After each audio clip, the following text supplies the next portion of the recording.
शारदाम्बुजोदना वदनाम्बुजे सर्वदा सर्वदा स्माकं sannidhim kriyat.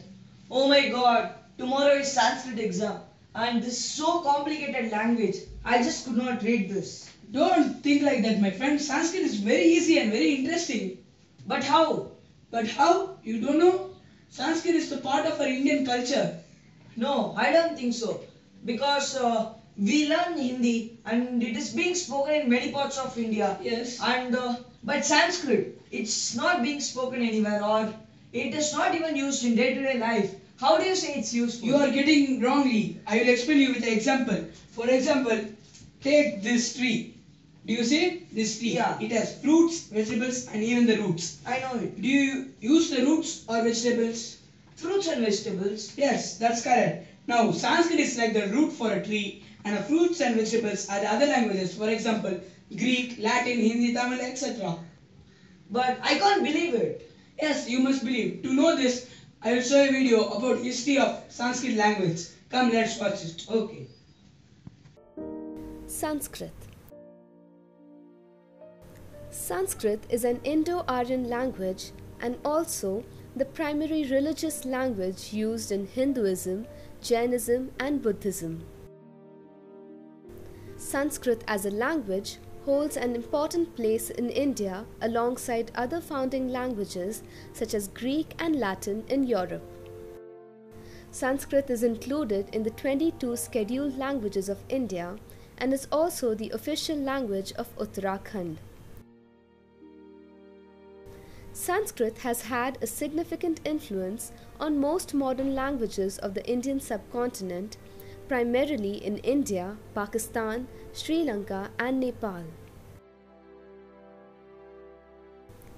Sanskrit even today is widely used during Hindu ceremonial rituals and Buddhist practices in the form of hymns and mantras. Spoken Sanskrit is still used in a few traditional institutions in India and several attempts are being made for its revival. The oldest surviving Sanskrit grammar is in Panini's 8-chapter grammar. This is essentially an authority defining correct Sanskrit. Wow, it's an amazing video. But I have a contradiction. Sanskrit is an amazing language, but English is always the best. It is an international language. It's used in many places. No. Who told you like that? You have a very wrong opinion about Sanskrit. Many words in languages such as English, Greek, Latin and even Tamil, they are derived from Sanskrit. For example, I will explain you the example. What is this? It's not just a car. It's a car. No, it's generally a car, right? Yeah. But before this was invented, did it have the name? No, I don't think so. Yes. Before it was invented, there was no word car in the dictionary, right? Yeah. But somebody coined the word car and we happily started using it, right? Yeah. Like that, many inventions will be on coming. Do you accept it? Yeah. For that, you need to create more words. Yeah. But Sanskrit too, we need to do the same, right? No.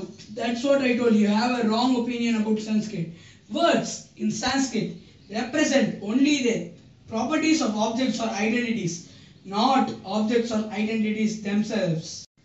Let me explain you with an example. You call this a tree in English, pet in Hindi, but in Sanskrit it has no word. What do you mean? Then what do you call tree as vriks, padapaha? Yes. As I already told, words in Sanskrit represent the properties of objects or entities, not objects or entities themselves. So, vriks, which is a word we use for tree in Sanskrit, means ritva sham tishtati iti, which means that something is cut and fell down. As a tree also is cut and fell down, we address it as vriks. Do you understand? Yeah. Then what for padapaha? Padapaha means padaihi pibati iti, which means that something drinks water from its feet. Tree drinks water from feet or its roots. Hence, padapaha can also be addressed to a tree. Do you understand now? Yeah. You mean that bricks can not only be used to tree, but for anything that is being cut down, right? For example, trunk of a tree is also cut and down. It can also be addressed to as bricks. Yeah, I understand. But still, I don't understand something. Sanskrit is just being taught in India, that too in a small extent. It's not being spread like English. Yes, it is spread. You know, a school in has made Sanskrit a compulsory language. No, I want some proof. You need a proof? Yeah. Come, let's watch this video. These young students reciting Sanskrit verses from the Upanishads at this annual Sanskrit speech competition at the St. James's Junior School in London. Proud parents and teachers applauding their efforts. This chain of schools has taught Sanskrit since 1975, and over the years, to their surprise, they found an increasing number of parents and children keen on learning the ancient language, even though the script and pronunciation for English speakers is difficult to pick up. Language. It gives them brilliant linguistic training. They use all parts of their mouth, and the Sanskrit scriptures are inspiring. They're full of very inspiring philosophical concepts, and this is why we teach it. Yadang gada shushe tuam agne padram karishyasi dawe tat satyamangirah. Do you find it hard at all, or do you like it? Do you enjoy it? We really enjoy it. It's really fun. It's my favorite lesson. Yeah. But I have a doubt. What for was Sanskrit used in those days? Sanskrit was used to write prose, sing poetry, and do a lot of things. And even amazing facts were written in Sanskrit. Facts? Yes, of course. For instance, I will explain you the example. Do you know when was the first atomic bomb ever blasted? Yeah, it's in Mexico, right? Absolutely, you are a genius. Okay, so what is this related to do with Sanskrit? Wait, I will explain you. According to you, the first atomic bomb was blasted in Mexico, but it is false. It was blasted thousands of years ago in Mohenjo-daro during the Mahabharata war. No, I just can't believe this. Yes, you will be surprised by this fact, but there are many evidence proving this. I want some proof of that. Let's see the proof. Okay. But what if it had all happened before? What if an explosion of even greater force and destructiveness had long ago shaped the Earth's history? Of similar deadly occurrences can be found in the very same text Dr. Oppenheimer quoted after the New Mexico atomic test. I remembered the line from the Hindu scripture, the Bhagavad Gita. Now I am become death, the destroyer of worlds. Part of an ancient Hindu scripture known as the Mahabharata, the Bhagavad Gita was written sometime between the 5th and 2nd century BC. This massive 100,000 verse text contains stories about the ancient empire of Rama, which it is said existed over 12,000 years ago, or roughly 5,000 years before the earliest recorded civilization in Mesopotamia. If you read the ancient Indian epics, they read like modern-day science fiction. Yet they're thousands of years old, with references not only of flying chariots and of these gods that had these incredible technological capabilities, but incredible weapons that they used in those epic battles. They had what was called a Brahma weapon. Uncovered physical or radiological evidence.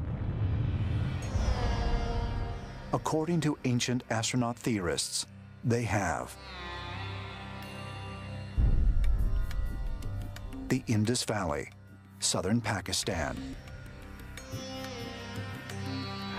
In 1922, an officer with an Indian Archaeological Survey Group discovered the ruins of an ancient city known as Mohenjo-daro.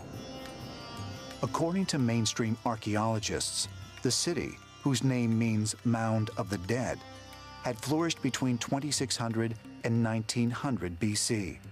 However, scientists in Pakistan have suggested Mohenjo-daro is much older. Mainstream archaeologists believe the city was abandoned as a result of climatic changes, or possibly a decrease in trade. But when the ruins of Mohenjo-Daro were discovered in the 1920s, 44 skeletons were found lying face down in the street, many holding hands. Their faces and body positioning suggested they suffered a sudden, violent death. Wow, it's an amazing video. I just can't believe science was even used in those days. Yes, now we believe that Indians are the discoverers of atomic bomb. Yes. Now let me show a video about a village named Mathur, which is present in Karnataka. The people in Mathur only speak Sanskrit and communicate with Sanskrit. Come on, let's see it. You mean their mother tongue is Sanskrit? Yes, of course. I definitely want to see it. Yes. India में 1 litre petrol आपको 3,500 साल पीछे ले जा सकता है।